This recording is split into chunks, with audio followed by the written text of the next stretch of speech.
Hai sahabat berbaju besi, di video kali ini kami akan membahas film sejarah dari Rusia, di mana pada masa itu Rusia sedang dalam invasi besar-besaran bangsa Mongol. Beberapa kerajaan seperti kerajaan Kalki telah rata dengan tanah dan pangeran serta adipati kerajaan diikat di atas rakit lalu dilepas di lautan hingga mati. Kini bangsa Mongol akan berhadapan dengan wilayah Ryazan yang memiliki kesatria-kesatria tangguh tak kenal mati. Lalu bagaimana kisahnya? Langsung saja kita simak alur cerita film Furious, Legend of Kolovrat.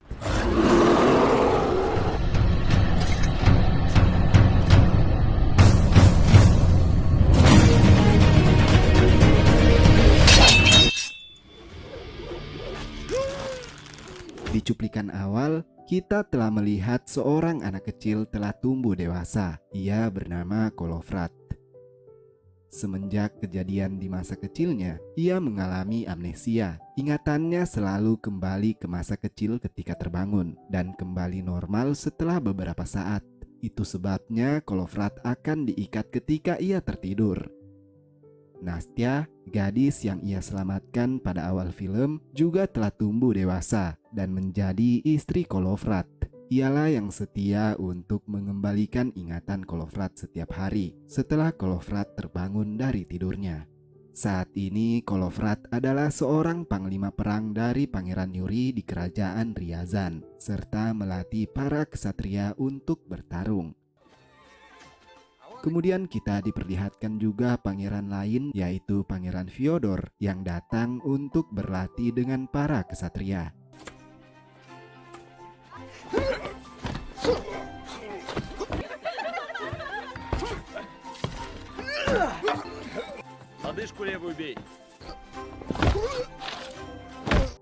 Sepulangnya dari tempat latihan, Kolovrat membawakan Nastya sebuah suling dan mengejutkannya. Rupanya Kolovrat hampir setiap hari membuat suling untuk Nastya tanpa ia sadari, hingga kotak penyimpanan Nastya terlihat penuh. Tidak berselang lama, dilakukan hari pembaptisan untuk anak-anak termasuk juga anak Kolovrat. Di tengah-tengah pembaptisan, tiba-tiba Karkun, bawahan dari Kolovrat, melaporkan kepada semua orang jika para horde atau pasukan Mongol telah tiba di depan tembok. Sontak semua warga menjadi panik.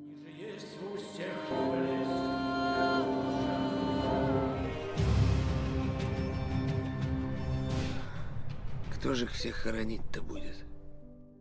Semua pintu masuk kerajaan telah ditutup rapat dan para warga tidak diperbolehkan untuk meninggalkan kota sebab para horde telah mengelilingi wilayah mereka. Sementara di dalam istana, Pangeran Yuri mengumpulkan para petingginya untuk membahas apa yang harus mereka lakukan. Salah satu petinggi menyarankan agar mereka memberi semua harta kekayaan Ryazan kepada para horde sebab pasukan mereka berjumlah besar dan bersenjata lengkap.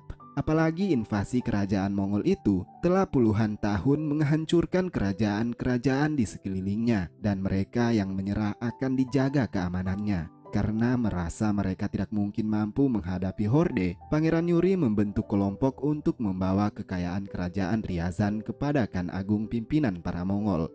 Pangeran juga memanggil Kolovrat untuk mengikuti kelompok itu sebab ia tidak begitu yakin terhadap petinggi-petingginya yang hanya memikirkan kekayaan serta cepat emosi. Pangeran takut para petingginya tidak mampu berunding dengan baik.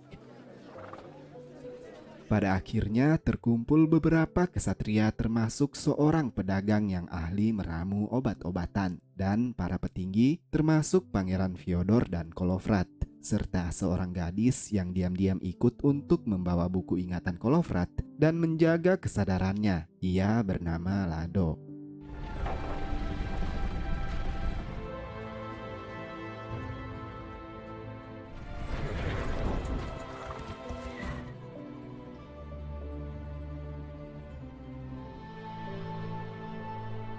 Sesampainya di perkemahan para Mongol, kita diperlihatkan Khan Agung yang merupakan keturunan dari Genghis Khan, si pendiri dinasti Mongolia. Di sini, Khan Agung menawari mereka keselamatan, asalkan kerajaan Ryazan tunduk kepadanya. Akan tetapi, seperti dugaan Pangeran Yuri, salah satu petingginya yang cepat emosi itu sempat berkata jika ia tidak akan menyerah. Beruntungnya, Kolofrat segera menyalip perkataannya dan berkata jika mereka akan menyerah kepada Khan Agung. Khan Agung yang melihat keberanian Kolofrat dalam berdiplomasi, lalu memanggilnya untuk dijadikan perwakilan memegang titah Khan Agung. Titah itu memungkinkan mereka dapat melalui semua negara-negara kekuasaan Mongol tanpa memperoleh gangguan.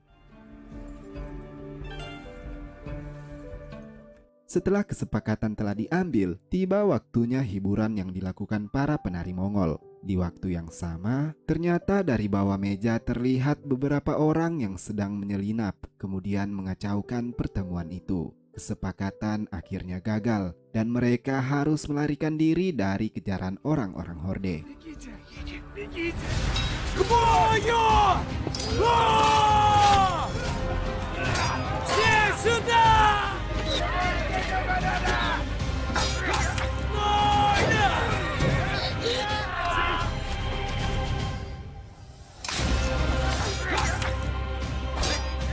Лес отходим!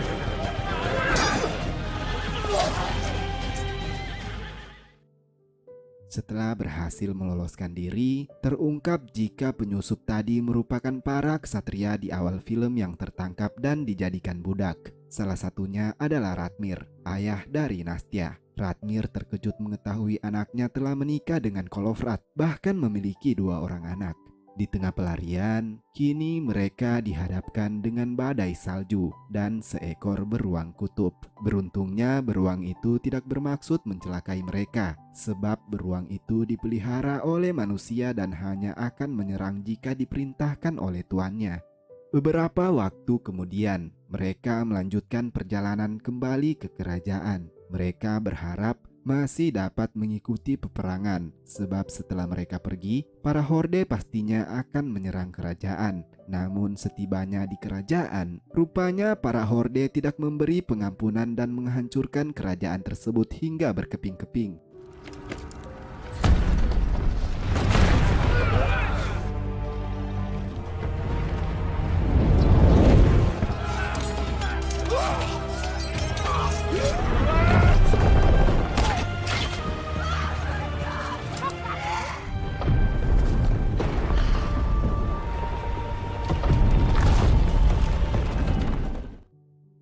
Mereka semua diselimuti kesedihan mendalam, termasuk Kolofrat yang hanya menemui sisa-sisa suling pemberiannya kepada sang istri yang telah tewas terbantai. Mereka lalu membunyikan bel, berharap masih banyak warga yang tersisa dari pembantaian. Rupanya hal itu tidak sia-sia. Mereka masih tersisa beberapa orang. Namun, bunyi bel itu juga didengar oleh beberapa orang prajurit Horde yang kini datang menyerang kembali. Di sini kita diperlihatkan kehebatan seorang Kolofrat yang mengayunkan 2 pedang sekaligus.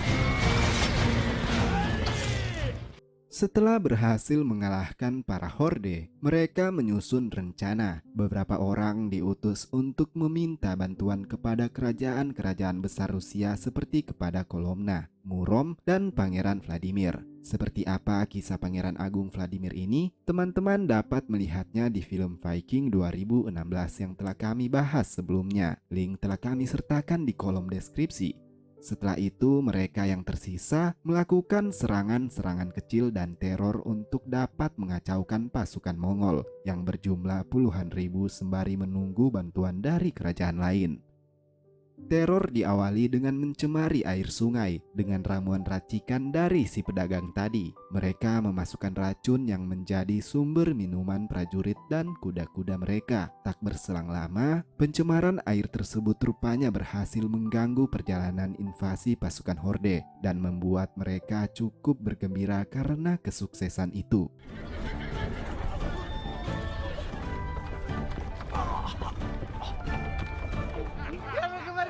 Я проверенный. Kemudian Kolofrat memancing kelompok kecil dari para horde untuk mengejar jejak mereka. Hal itu berhasil dan dengan cepat mereka membunuh prajurit-prajurit horde itu. Usai memenangi pertempuran itu, seketika Kolofrat terjatuh. Rupanya ia tidak tertidur selama 3 hari demi untuk tetap menjaga ingatannya agar tetap menyelesaikan strategi mereka. Di sisi lain, para utusan yang meminta bala bantuan malah memperoleh penolakan. Saat salah satu utusan menemui Vladimir, ia mengungkapkan jika pasukan Mongol telah memiliki rute penaklukan dan akan tiba di kerajaan tersebut tidak lama lagi. Untuk itu, semua kerajaan harus bersatu sebelum Mongol menghabisi mereka satu persatu. Vladimir hanya tertawa dan menganggap itu lelucon ketika mendengar kabar tentang beberapa jumlah prajurit yang masih bertahan, dan utusan itu berkata jika mereka tersisa 20 orang ksatria. Vladimir menyuruh utusan itu pergi dan lebih baik ia mempertahankan wilayahnya sendiri dibanding menyerang di tempat terbuka. Sementara salah satu utusan melakukan kesalahan fatal, ia tertidur di atas kudanya dan melewati rute tempat para horde. Serangan dan teror berikutnya, mereka memanfaatkan kelemahan para Mongol yang meski memiliki kekuatan dahsyat, tapi begitu percaya terhadap tahayul. Mereka mengendap-endap ke perkemahan, serta berpakaian layaknya hantu, dan wajah mereka dilumuri warna hijau menyala. Akibatnya para tentara berhamburan dan kembali mengacaukan pasukan besar Mongol.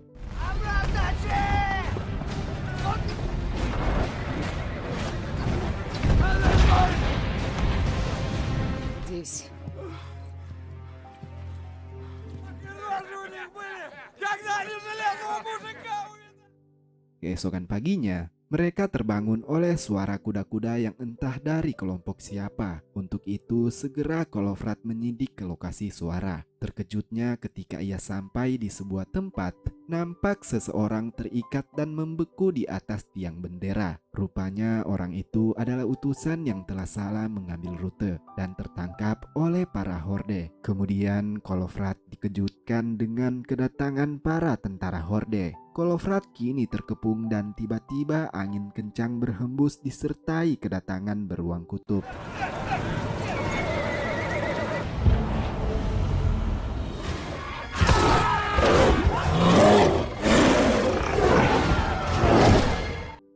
Beruang itu segera membabi buta menyerang para tentara horde. Kembali mereka berhasil selamat.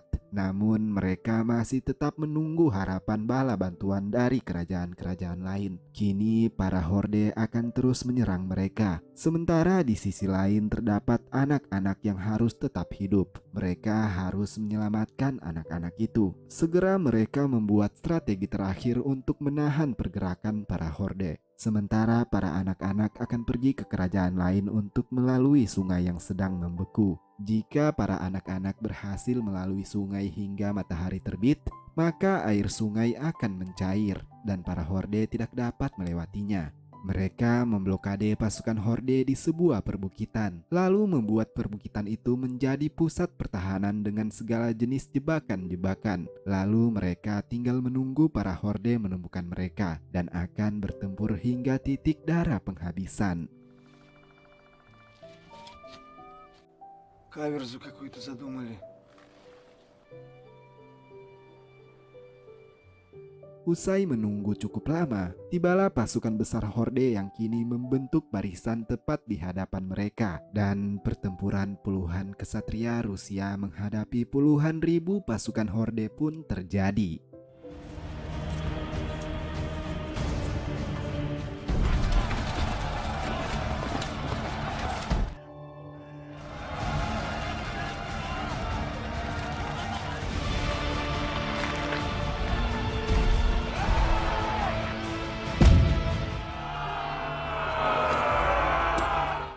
Mereka berhasil membuat para horde kewalahan hingga panglima perang horde harus turun tangan menghadapi mereka. Namun panglima itu pun tidak sanggup untuk mengalahkan mereka, dan raja yang terkagum melihat pertahanan para ksatria itu kemudian memberi mereka kesempatan untuk hidup.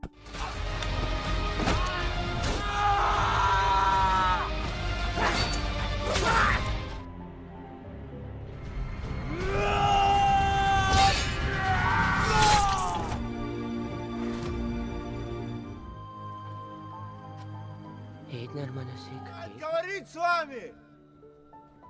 Akan tetapi, Kolofrat menganggap mereka tidak akan hidup dengan tenang sebelum menghancurkan para horde yang membumi hanguskan kerajaan mereka. Khan Agung yang mengetahui itu segera melakukan serangan yang paling mematikan, ialah menggunakan pelontar raksasa.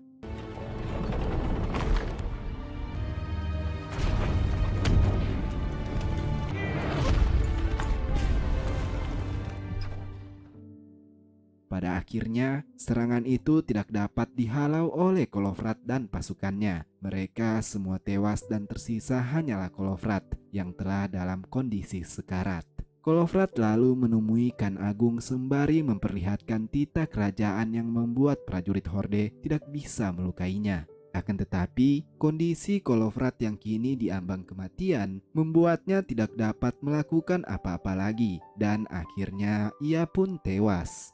Kematian Kolofrat menyentuh hati Khan Agung. Ia melihat Kolofrat sebagai kesatria yang patut dijadikan tauladan bagi para kesatrianya. Untuk itu, Khan Agung memberi kehormatan terakhir kepada Kolofrat dengan menuliskannya di dalam sejarah perjalanan invasi kerajaan Mongolia dan menguburnya secara terhormat layaknya pahlawan-pahlawan Mongol. Dan film pun ditutup dengan scene pertempuran besar selanjutnya antara gabungan orang-orang Eropa menghadapi invasi Mongolia.